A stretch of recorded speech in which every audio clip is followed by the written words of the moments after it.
देखो इसमें हमारा आधुनिक भारत चल रहा है ना। तो आधुनिक भारत में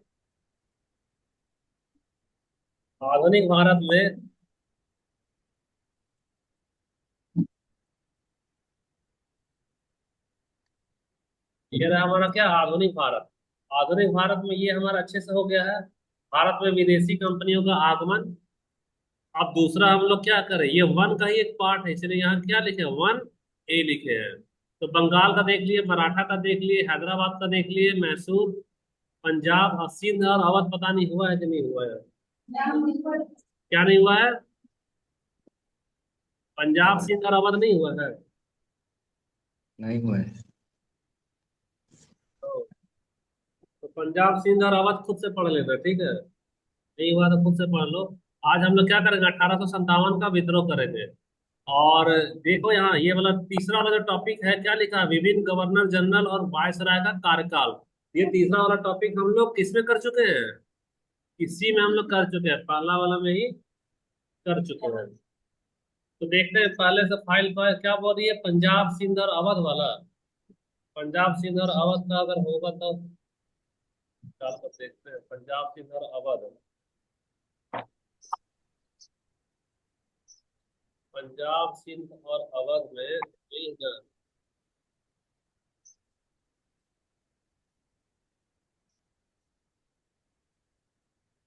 तीन होना चाहिए।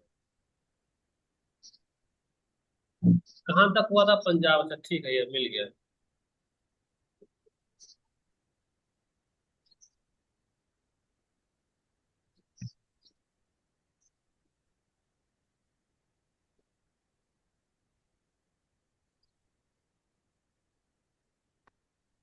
अब देखो, ब्रिटिश काल का स्क्रीन शेयर हो रहा है ना सभी को।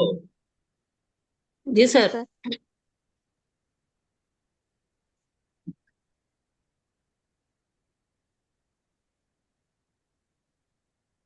ब्रिटिश का औपनिवेशिक काल में हमको तो क्या देखना है, पंजाब का। तो पंजाब का देखेंगे, सामाजिक स्थिति क्या था, आर्थिक क्या था, राजनीतिक क्या था, धार्मिक क्या था और सांस्कृतिक क्या था, उसका अच्छे से देख लेना है। तो ब्रिटिश औपनिवेशिक काल यानी कि तुम्हारा 1849 से लेकर 1947, यानी ब्रिटिश ग्रहण की बात हो रही है। ईस्ट इंडिया वाला ये हमारा छूट गया, ईस्ट इंडिया वाला मिला करके तुम लोग कर लेना, ठीक ना। इससे पंजाब की सामाजिक, आर्थिक, राजनीतिक, धार्मिक और सांस्कृतिक स्थिति का विस्तृत विवरण देखो।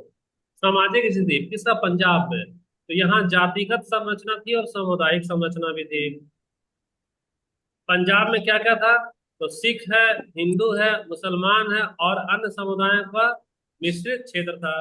ब्रिटिश ने फूट डालो और राज करो की नीति के तहत इन समुदायों के बीच क्या किया, विभाजन को बढ़ावा दिया। भूमि अधिनियम 1900 ने कृषक जातियों को भूमि का स्वामित्व क्या किया, सुरक्षित किया, जिससे जाट, सिख और मुस्लिम कृषक वर्ग क्या हो गया, प्रभावित हुए।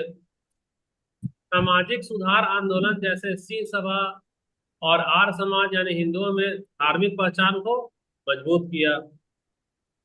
शिक्षा और स्वास्थ्य में देखो, तो अंग्रेजों ने पश्चिमी शिक्षा को बढ़ावा दिया, जिससे, अरे रिकॉर्डिंग हो रहा है कि नहीं, जिससे नवीन शहरी मध्यम वर्ग का उदय हुआ। मिशनरी स्कूलों ने ईसाई धर्म के प्रसार में भूमिका निभाई, परंतु स्थानीय समुदायों ने इसका क्या किया, विरोध किया। आर्थिक स्थिति को देखो, तो कृषि और नहर परियोजनाएं। तो पंजाब जो है सब ब्रिटिश भारत का क्या था, अन्न का भंडार था। नहर कॉलोनियों जैसे लायलपुर, मोंटगोमरी के माध्यम से बंजर भूमि को क्या बनाया गया, उपजाऊ बना गया। नकदी फसल जिससे बहुत ज्यादा पैसा मिला, इसको गेहूं, कपास, यहाँ का उत्पादन बढ़ गया, लेकिन किसान साहूकारों के चंगल में फंस गए। ब्रिटिश के जमाने के पहले से भी पंजाब बहुत धनी था। क्यों धनी था, क्योंकि यहाँ 5 नदियों का संगम था। यहाँ के यहाँ का मैदान उर्वरा था और कृषि के लिए सर्वोत्तम जगह में से एक था। औद्योगिकरण और बुनियादी ढांचा में देखें तो रेलवे और सड़कों का क्या हुआ, विस्तार हुआ, जिससे कृषि उत्पादों का परिवहन कैसा हो गया, सुगम हो गया। परंपरागत हस्तशिल्प उद्योग ब्रिटिश मशीन निर्मित वस्तुओं से कंपटीशन के मामले में क्या हो गए, पीछे रह गए। सैन्य अर्थव्यवस्था देखेंगे तो पंजाब को सेना की भर्ती का केंद्र बनाया गया। सिख और पठान ये लोग कैसे होते हैं, लंबे चौड़े हट्टे कट्टे, इन समुदायों को सेना में भर्ती किया गया और उनको जमीन दी गई और उनको पेंशन दिया गया और बोला गया कि आप मेरे ही वफादार बनकर रहिएगा। अब राजनीतिक स्थिति को देखो। तो ब्रिटिश विजय और प्रशासन 1849 में द्वितीय अंग सिख युद्ध के बाद में पंजाब जो है तो ब्रिटिश साम्राज्य क्या बना, हिस्सा बना। कब? 1849। इसके पहले यह ब्रिटिश साम्राज्य का हिस्सा नहीं था। पंजाब स्कूल ऑफ एडमिनिस्ट्रेशन ने कुशल प्रशासनिक व्यवस्था स्थापित की जिसमें स्थानीय नेताओं को शामिल किया गया। राष्ट्रवादी और विरोध आंदोलन देखो, 1857 के विद्रोह के बाद पंजाब में दमनकारी नीतियां लागू की गई। 1913 में गदर पार्टी का गठन हुआ। बहुत बार एग्जाम में आया ये वाला। गदर पार्टी का गठन कब हुआ? 1913 में, जिसने विदेशों से ब्रिटिश विरोधी आंदोलन को चलाया। 1919 के जलियांवाला बाग हत्याकांड ने राष्ट्रवादी भावनाओं को क्या किया? उभारा। और ये तुम्हारा यूनियनिस्ट है ये, एक मिनट इसको चेक कर लेना, यहाँ कम्युनिस्ट है कि यूनिस्ट, इसको मिला लेना तुम लोग, है ना? कम्युनिस्ट होगा। अच्छा ठीक है, ये वाला चेक कर लेना, ये टाइपिंग मिस्टेक हो सकता है। ठीक है, ये वाला क्या होगा? टाइपिंग मिस्टेक होगा। कम्युनिस्ट है या यूनियनिस्ट है, इसको चेक कर लेना जो जो भी हो तुम लोग। तो इसने हिंदू, सिख और मुस्लिम जमींदारों के हितों को क्या किया? प्रतिनिधित्व किया। देख लेना होगा इसको। अब विभाजन की ओर देखो। 1940 के दशक में मुस्लिम लीग की पाकिस्तान की मांग हो गई और कांग्रेस के साथ मुस्लिम लीग क्या किया? टकराव का रास्ता अपनाया, जिससे हिंदू और मुसलमान में तनाव बढ़ गया धर्म को लेकर। 1947 में भारत पाकिस्तान का विभाजन तो हुआ ही, पंजाब का भी विभाजन हो गया और आधा से ज्यादा पंजाब किसके हिस्से में चला गया? पाकिस्तान के हिस्से में चला गया।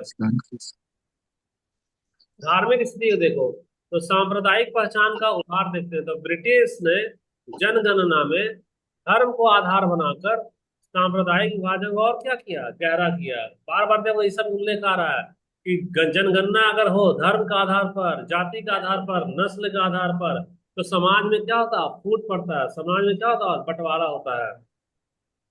सिंह सभा आंदोलन ने सिख पहचान को पुनर्भाषित किया, जबकि आर्य समाज ने हिंदू पुनरुत्थान पर क्या किया? जोर दिया। मुसलमानों में अलीगढ़ आंदोलन और बाद में मुस्लिम लीग ने अलगाववादी राजनीति को क्या किया? बढ़ावा दिया। अब और धर्मांतरण और प्रतिरोध। तो ईसाई मिशनरियों ने इतना मच्छर अभी भी। और चिकित्सा के माध्यम से क्या किया? धर्मांतरण किया। शिक्षा और चिकित्सा, ये शिक्षा और चिकित्सा एक बहाना था, असल मकसद इन लोगों को क्या कराना था? धर्मांतरण कराना था। लेकिन स्थानीय समुदायों ने क्या किया? संगठित होकर इसका विरोध किया। सांस्कृतिक स्थिति को देखेंगे साहित्य और मीडिया में, तो पंजाबी भाषा और गुरुमुखी लिपि को बढ़ावा दिया गया और इसको बढ़ावा देने के लिए कई सारे साहित्यिक आंदोलन हुए। वो लोग साहित्य की रचना किसमें करने लगे? पंजाबी भाषा में और गुरुमुखी लिपि में। भाई वीर सिंह जैसे लेखकों ने सिख इतिहास को क्या किया? पुनर्जीवित किया। द ट्रिब्यून 1881 जैसे समाचार पत्रों ने राष्ट्रवादी विचारों को क्या क्या प्रसारित किया। लोक संस्कृति और कलाएं में देखो तो वहां लोक संस्कृति और कलाएं में क्या है? वहां भांगड़ा, गिद्दा और सूफी कविता जैसी परंपराएं क्या रही? जीवित रही। लेकिन सांप्रदायिक तनाव ने सांस्कृतिक समन्वय को कमजोर किया। ब्रिटिश वास्तुकला जैसे कि लाहौर म्यूजियम और पश्चिमी शैली का प्रभाव बढ़ गया। शिक्षा और नवजागरण में देखते हैं तो खालसा कॉलेज अमृतसर और फॉर्मन क्रिश्चियन कॉलेज लाहौर जैसे संस्थानों ने नए बुद्धिजीवी वर्ग को क्या किया? जन्म दिया। तुम लोग सब फोटो वोटो लेते जाना, वीडियो वीडियो नहीं भेजेंगे, लिंक भेज दिए ना सबको को ग्रुप में। खींचो। अब देखो ब्रिटिश काल में ले लेना, इन लोग से जो ले रही है। ब्रिटिश काल में पंजाब ने गहन परिवर्तन देखे। आर्थिक शोषण और सांप्रदायिक राजनीति ने समाज को क्या किया? विभाजित किया। जबकि सांस्कृतिक पुनर्जागरण और राष्ट्रवादी आंदोलनों ने स्वतंत्रता की नींव रखी। 1947 का जो विभाजन है वह इन परस्पर विरोधी ताकतों को क्या था? परिणाम था, जिसने पंजाब के इतिहास को गहराई से प्रभावित किया। अब पंजाब के बाद क्या आ रहा है, सिंध आ रहा है। तो सिंध में फिर से हम लोग देखते हैं, सिंध तो अभी वर्तमान पाकिस्तान में चला गया है, तो इसका ज्यादा चर्चा हमको नहीं करना है, और सिंध वाला सा क्वेश्चन भी कम पूछेगा, लेकिन फिर भी देख लो। सिंध में जाति और समुदाय में देखो, तो सिंध में हिंदू थे, और अधिकतर उनका पेशा क्या था, व्यापारी वर्ग था। और मुस्लिम भी थे, मुस्लिम क्या है वहाँ, किसान और जमींदार। यही दो समुदाय तुम्हारा कौन है, प्रमुख है, सिंधी और हिंदू। ब्रिटिश नीतियों ने इन समूहों के बीच में सामाजिक विभाजन को गहरा किया। हिंदू को हिंदू के नाम से पुकारा, मुस्लिम को मुस्लिम के नाम से। तो जो जाति व्यवस्था है विशेषकर हिंदू समाज में, तो ब्रिटिश जनगणना के माध्यम से और भी अधिक क्या होगी, संस्थागत हुई। संस्थागत का क्या होता है बताना जरा, मतलब बताओ तो। देखो, तुम लोग बर्फ जमा के खाए हो फ्रिज में, पानी को जमाते हो। पानी को सुन लो, जब तक पानी पानी है, तुम गिलास में डालो तो गिलास का रूप लेगा, चम्मच में डालो चम्मच का रूप लेगा, कुकर में डालो कुकर का रूप ले लेगा। पानी अपना किसी भी रूप में जाने के लिए स्वतंत्र होता है। तो पानी को तुम जिसके बाल्टी में डालोगे तो बाल्टी से दोस्ती कर लेगा, गिलास में डालो गिलास में दोस्ती कर लेगा। तो उसको बोलेंगे पानी अपना संस्थागत रूप ग्रहण नहीं किया है। लेकिन वही पानी को ना फ्रीजर में डाल दो, और वो आइसक्रीम वाला ट्रे में, और बोले नहीं पानी तू कैसा रूप ले ले, आइसक्रीम का रूप ले ले। अब वो ट्रे में से जब कबाड़ोगी तो बर्फ का एक गुच्छा निकलेगा ना। अब उसको तुम गिलास बाल्टी ताल्टी कहीं भी रखो, वह उसका रूप धारण करेगा नहीं, बोलेगा नहीं हमारा एक अलग रूप है, हम क्या है, बर्फ का ट्रे है। तो समुदाय को जब तक तुम समुदाय के नाम से नहीं बुलाओगी, तब तक एक समुदाय दूसरे समुदाय के साथ में घुल मिलकर रहेगा। हिंदू मुसलमान का यहाँ रहेगा तो मुसलमान का जैसा सहेगा रहेगा। ईसाई वाला अगर हिंदू के बीच में रह रहा तो दोनों आपस में मेल जोल, व्यापार और क्या बोलते हैं उसको, व्यापार और संस्कृति का कल्चर का लेना देना कर रहा है। कब, जब हम उसको उसका रूप धारण नहीं करवा रहे हैं। लेकिन अंग्रेज लोग क्या बोला, नहीं एक काम कर, तुम हिंदू है, हिंदू के जैसा रहे, तेरा जनगणना में हिंदू ही डाल रहे हैं, तेरा धर्म हिंदू है, तेरा संस्कार हिंदू है, तुम्हारा कर्म हिंदू है, तुम्हारा पूजा का पद्धति हिंदू है।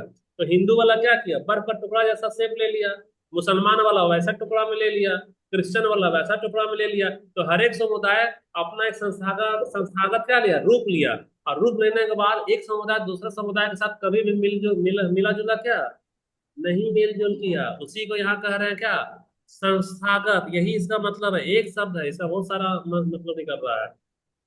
तो जब भी समुदाय संस्थागत संस्थागत होता है, वहां हमेशा क्या होता है, कट्टरता और वैमनस्य होता है। इसीलिए समुदाय को यूरोपीय में जाओ तो वहां कभी जाति के आधार पर जनगणना नहीं करेगा, धर्म के आधार पर जनगणना नहीं करेगा, और नस्ल के आधार पर भी जनगणना नहीं करेगा।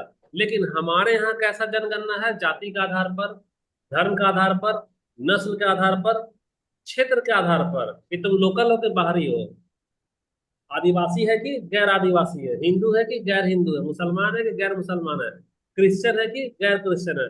तो हमारा समुदाय समुदाय कैसा हो गया, संस्थागत हो गया। नतीजा क्या है कि आदिवासी के इलाके में बाहर के लोग आएंगे तो दोनों समुदाय एक दूसरे से घुल मिल पाएगा क्या, नहीं घुल मिल पाएगा। आदिवासी का लड़का और एक हिंदू की लड़की में शादी होगा मान लो, तो समाज वाले क्यों विरोध करते हैं, क्योंकि वह समाज हमारा किसमें बटा है, संस्थागत में बटा है।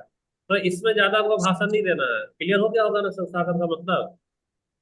तो शिक्षा और स्वास्थ्य, तो ब्रिटिशों ने अंग्रेजी माध्यम के स्कूलों और कॉलेजों जैसे कि डीजे सिंध कॉलेज 1887 क्या क्या स्थापना किया, जिससे एक नव शिक्षित वर्ग उभरा। हालांकि ग्रामीण क्षेत्रों में शिक्षा की पहुंच क्या हो गई, सीमित रह गई। तो स्वास्थ्य सुविधाएं मुख्यतः शहरी क्षेत्रों और ब्रिटिश अधिकारियों तक की क्या थी, केंद्रित थी। महिलाओं की स्थिति, तो महिलाओं की शिक्षा सामाजिक भागीदारी सीमित थी। लेकिन 20वीं सदी में सुधार आंदोलन जैसा कि सिंध हरी समिति ने कुछ क्या किया, प्रगति किया। आर्थिक स्थिति को देखो, तो कृषि और सिंचाई, तो ब्रिटिशों ने सिंचाई व्यवस्था जैसे क्या सुतपुर बैराज 1932 का विस्तार किया, जिससे कपास, गेहूं और चावल का उत्पादन बढ़ा। यह उत्पादन ब्रिटिश उद्योगों और निर्यात के लिए था। जमींदारी पर था, तो भूमि कर प्रणाली ने बड़े जमींदारों यानी कि वडेरा को क्या किया, मजबूत किया, जबकि किसानों का शोषण बढ़ा। उद्योग और व्यापार, तो कराची बंदरगाह का विकास हुआ, जो कच्चे माल के निर्यात और ब्रिटिश माल के आयात का क्या बना, केंद्र बना। पारंपरिक हस्तशिल्प जैसे कि सिंधी टाइल्स और कढ़ाई मशीन निर्मित सामानों से प्रतिस्पर्धा में क्या हो गए, पिछड़ गए। रेलवे और बुनियादी ढांचा, तो रेलवे नेटवर्क जैसे कि कराची कोटरी लाइन 1861 ने व्यापार को सुगम बनाया, लेकिन इसका मुख्य उद्देश्य सैनिक और प्रशासनिक आवश्यकताएं था।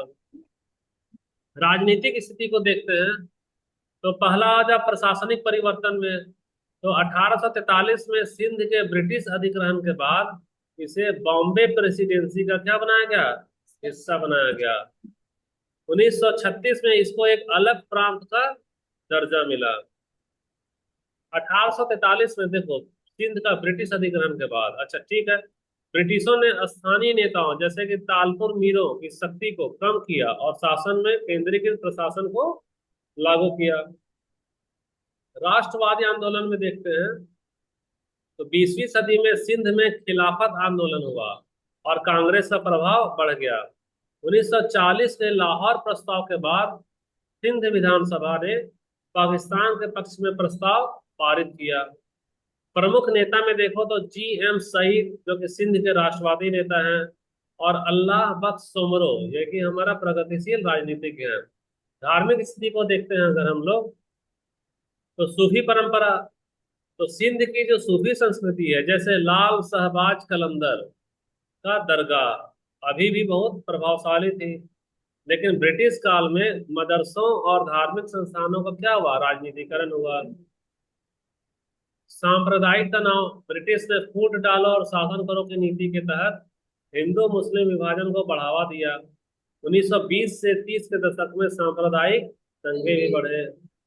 मिशनरीज गतिविधि को देखो, तो ईसाई मिशनरियों ने शिक्षा और चिकित्सा के माध्यम से अपना प्रभाव बढ़ाने का प्रयास किया, लेकिन सफलता कैसी रही, सीमित रही।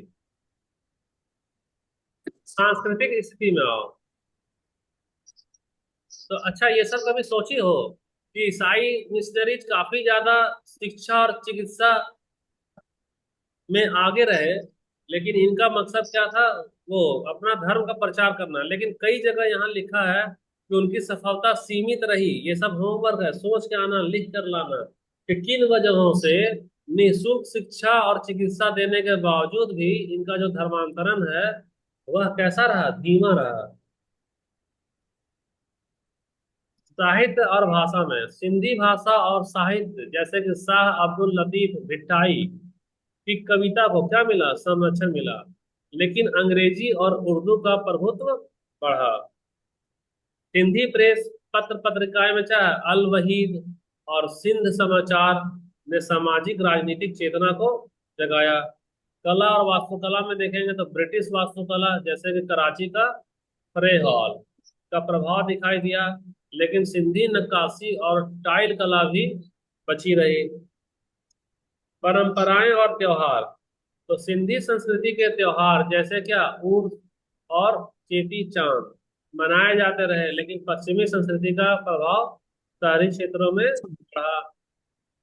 निष्कर्ष हम लोग देखते हैं, तो ब्रिटिश काल में सिंध का सामाजिक आर्थिक ढांचा औपनिवेशिक हितों के अनुरूप ढाल दिया गया। राजनीतिक परिवर्तन भी हुए और उन राजनीतिक परिवर्तन के प्रभाव में राष्ट्रवादी आंदोलन का क्या हुआ, जन्म हुआ। जबकि सिंध में सांस्कृतिक पहचान संघर्ष और अनुकूलन के बीच बनी रही। यह दौर सिंध के इतिहास में एक जटिल परिवर्तन का काल था, जिसने आधुनिक सिंध की नींव रखी। हो गया। अब लास्ट तुम्हारा क्या है, अवध। तो अवध का हम लोग देख लेते हैं ब्रिटिश काल वाला में।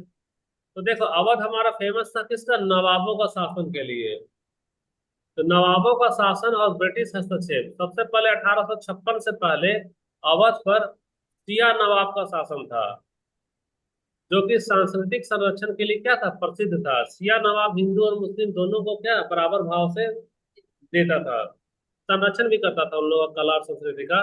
तो लॉर्ड डलहौजी ने डॉक्ट्रिन ऑफ लैप्स की नीति के तहत 1856 में अवध का क्या कर लिया, विलय कर लिया, जिससे नवाब वाजिद अली शाह को कलकत्ता में क्या किया गया, निर्वासित कर दिया गया।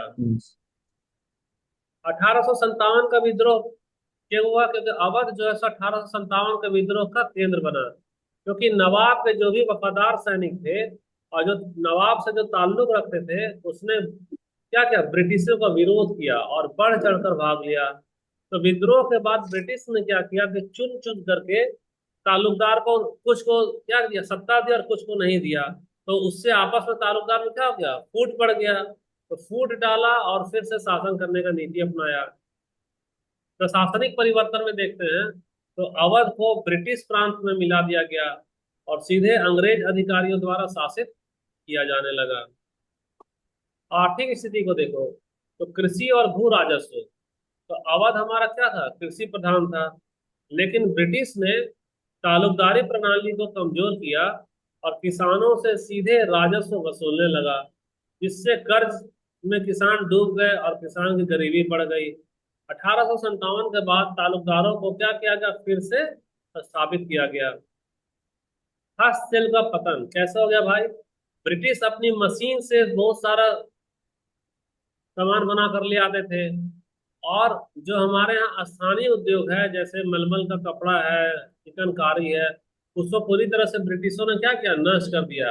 इससे स्थानीय कारीगर बेरोजगार हो गए, उनके द्वारा बनाया गया कपड़ा बिकता नहीं था और अंग्रेज वाला कपड़ा बिकता था। तो जब इसका कपड़ा नहीं बिका तो ये कारीगरी करना क्या किया, छोड़ दिया।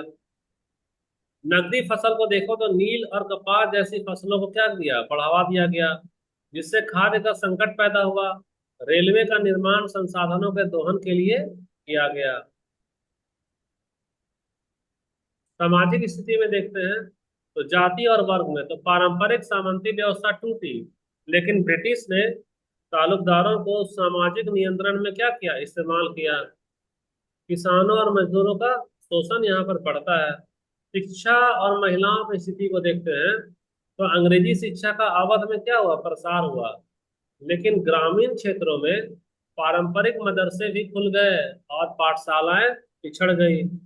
महिलाओं की स्थिति में पर्दा प्रथा बनी रही और बाल विवाह होता रहा और यह चुनौती बना रहा।